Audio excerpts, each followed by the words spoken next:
बुल्ला, खाता हूँ मांस खुल्लम खुल्ला। किसी जंगल में टुनटुनी चिड़िया एक पेड़ पर रहा करती थी। उसका घोंसला कई जगह से टूट फूट चुका था। वो अपना एक मजबूत घोंसला बनाती है और उस घोंसले में 2 अंडे देती है। वो दिन रात अपने अंडों की देखभाल करती थी और कहीं आती जाती नहीं थी। हे भगवान, अब मैं क्या करूं? सारा अनाज खत्म हो गया। अब मैं क्या खाऊंगी? 2 दिन बीत गए, मैंने अनाज का एक भी दाना नहीं खाया। भूख के मारे मुझे तो चक्कर आ रहे हैं, लेकिन मैं करूँ भी तो क्या? मैं अपने अंडों को छोड़कर कहीं जा भी नहीं सकती। अगर मेरे पीछे कोई मेरे अंडों का शिकार कर लेगा तो मैं क्या करूँगी? टुनटुनी भूख से बेहाल अपने घोंसले में उदास बैठी थी। तभी उस पेड़ के नीचे रहने वाला दुष्पास भुल्ला टुनटुनी को उदास देखकर उसके पास आता है। भुल्ला पास को अपने करीब देखकर टुनटुनी डर जाती है। तब तक आप लोग कमेंट पे बताएं 75 डिवाइडेड बाय 9 कितने होते हैं? अरे टुनटुनी, तुम मुझसे क्यों डर रही हो? मुझसे डरने की कोई जरूरत नहीं। मैंने 1 महीने पहले ही मांस खाना छोड़ दिया है। अब मैं बूढ़ा हो चुका हूँ। जवानी में बहुत पाप कर लिए। अब मैं धर्म करना चाहता हूँ। आखिर एक दिन मुझे भी तो ऊपर भगवान के घर जाना है। वहाँ जाकर मैं भगवान को क्या मुँह दिखाऊंगा। इसलिए मैंने फैसला कर लिया है कि मैं अब सबकी मदद करूँगा। मैंने तुम्हें कई दिनों से घोंसले से बाहर जाते नहीं देखा, इसलिए तुम्हारा हाल चाल पूछने चला आया। टुनटुनी इस बास की चिकनी चुपड़ी बातों में आ जाती है। क्या बताऊं बास भाई, मैंने तो अंडे दिए हैं। मुझे हर समय यही चिंता सताती है कि अगर मैंने छोड़कर भोजन की तलाश में बाहर गई तो कोई मेरे अंडों का शिकार कर लेगा। भूख से मेरी जान निकल रही है, पर समझ में नहीं आ रहा है मैं घर अकेला छोड़कर जाऊं भी तो कैसे? अरे पगली, तुम्हारा बुल्ला बाज है ना, तुम्हें भूखे रहने की क्या जरूरत। तुम अंडों की चिंता बिल्कुल भी मत करो। तुम जाकर भोजन कर लो। तब तक मैं तुम्हारे अंडों की देखभाल करता हूँ। मैं यही तुम्हारे अंडों के पास बैठकर माला फेरूंगा। ठीक है भुल्ला भैया, मैं अभी गई और अभी आई। आप मेरे अंडों की रक्षा करना।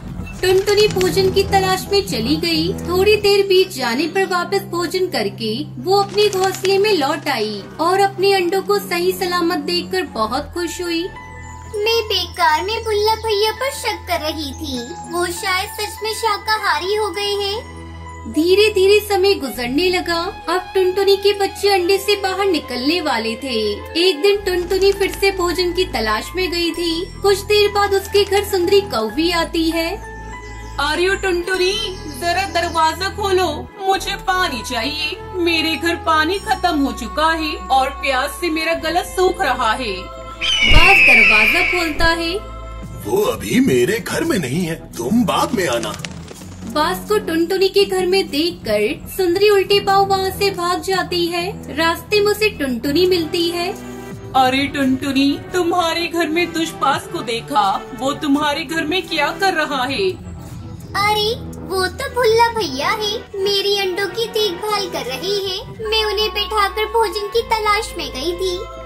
अरे बाप रे, ये तुम क्या कर रही हो टुनटुनी? वो बहुत खतरनाक है। उससे दोस्ती मतलब अपने पैरों पर कुल्हाड़ी मारने जैसा है। मैं तो कहती हूँ तुम्हें अपने बच्चों की जान प्यारी है तो दुष्पास से दूरी बना लो। अरे नहीं सुंदरी बहन, भुल्लाबाज ने मांस खाना छोड़ दिया है। वो धर्म कर्म करते हैं। सुंदरी कौवी की लाख समझाने पर भी टुनटुनी नहीं मानती। आखिर वही हुआ। खाता हूँ मांस खुल्लम खुल्ला। जिसका डर था। एक दिन टुनटुनी जब अपने घर पहुंचती है तो देखती है कि घोंसले में अंडों के खाली छिलके पड़े थे और बच्चे गायब थे। भुल्लाबाज भी आज नजर नहीं आ रहा था। हाय मेरे बच्चे, उस दुष्पास ने मेरे बच्चों को खा लिया।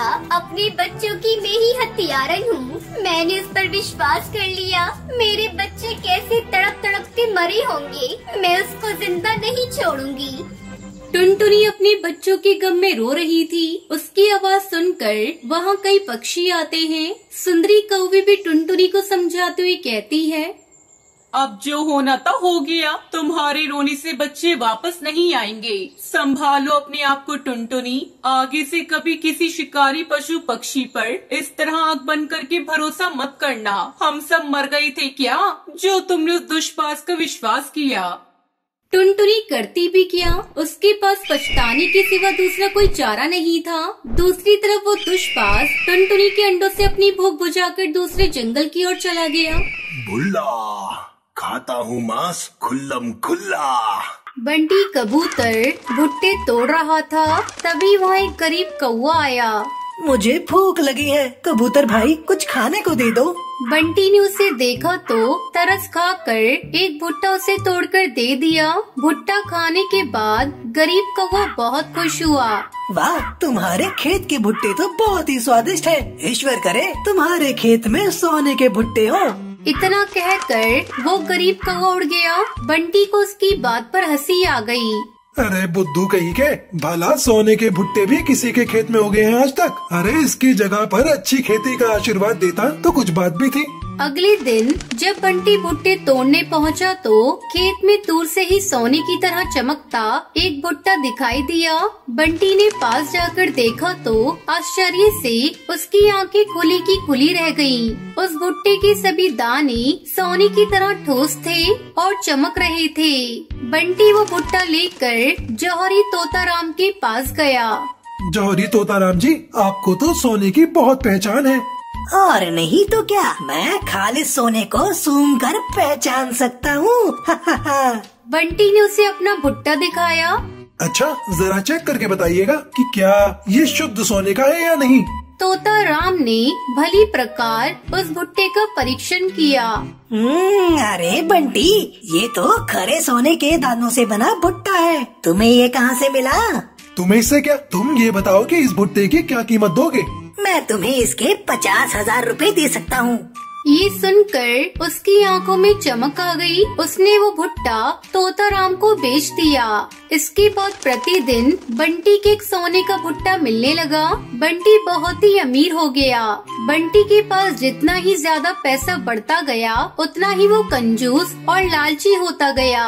उसने भुट्टे का एक और बड़ा खेत खरीद लिया और कुछ मजदूर भी रख लिए। वो मजदूरों को खेत में देर से बुलाता था और मजदूरों से पहले ही खेत में पहुंचकर वो सोने का भुट्टा तोड़ लेता था। एक दिन वो तोताराम के पास भुट्टा बेचने गया तो तोताराम से रहा नहीं गया और उसने पूछ ही लिया।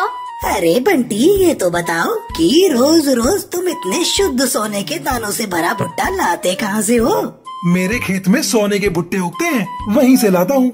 अरे भला ऐसा भी होता है कभी कि खेतों में सोने के भुट्टे? झूठ मत बोलो, सच सच बताओ।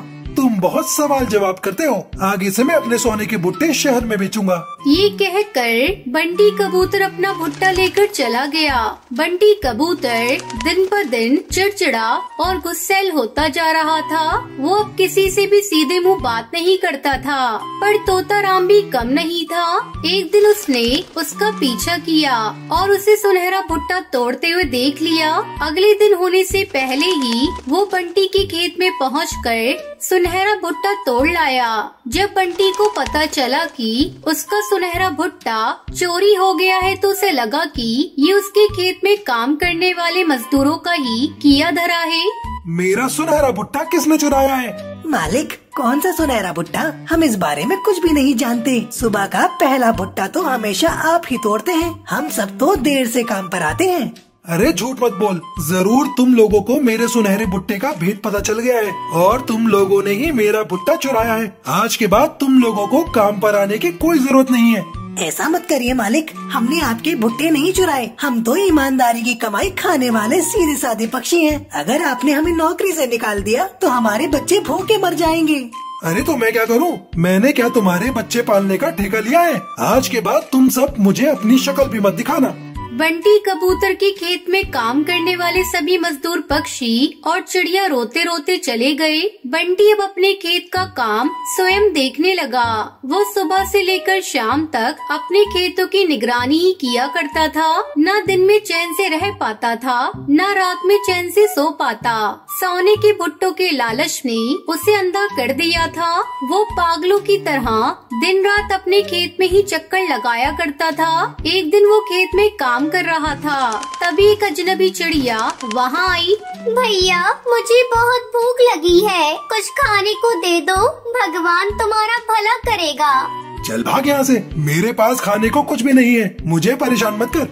कैसी बात करते हो, इतना बड़ा भुट्टे का खेत है, इसमें से भुट्टा ही तोड़ कर दे दो। एक भुट्टे से तुम्हारा क्या नुकसान हो जाएगा? अरे क्यों दे दूं? ये भुट्टे मैं बाजार में बेचूंगा तो मुझे पैसे मिलेंगे। मैं तुम्हें क्यों मुफ्त में अपने भुट्टे दे दूं? मैं तो तुम्हें अपने खेत की मिट्टी भी न खाने दूं। चल भाग यहाँ से। जिस प्रकार तुम मुझे अपने खेत की मिट्टी तक नहीं देना चाहते, भगवान करे खेत मिट्टी ही उगले। इतना कहकर वो अजनबी चिड़िया वहाँ से उड़ गई। बेवकूफ कहीं की, भला खेत भी मिट्टी उगलता है क्या? बंटी ये भूल गया कि खेत तो सोने के भुट्टे भी नहीं देते, पर पिछली बार एक अजनबी के आशीर्वाद से उसके खेत ने सोने के भुट्टे दिए थे।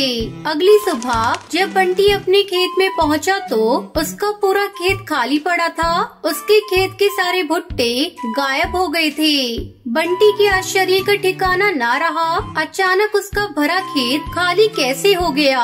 वहाँ किसी प्रकार के पेड़ या पौधों का नामो निशान नहीं था, मानो कभी कुछ बोया ही नहीं गया हो। बंटी कबूतर समझ गया कि उस अजनबी चिड़िया का ही श्राप लगा है। अब पछताए होत क्या जब चिड़िया चुग गई खेत। इस कहानी से हमें शिक्षा मिलती है कि हमें लालच नहीं करना चाहिए और मुसीबत में फंसे लोगों की सहायता करनी चाहिए।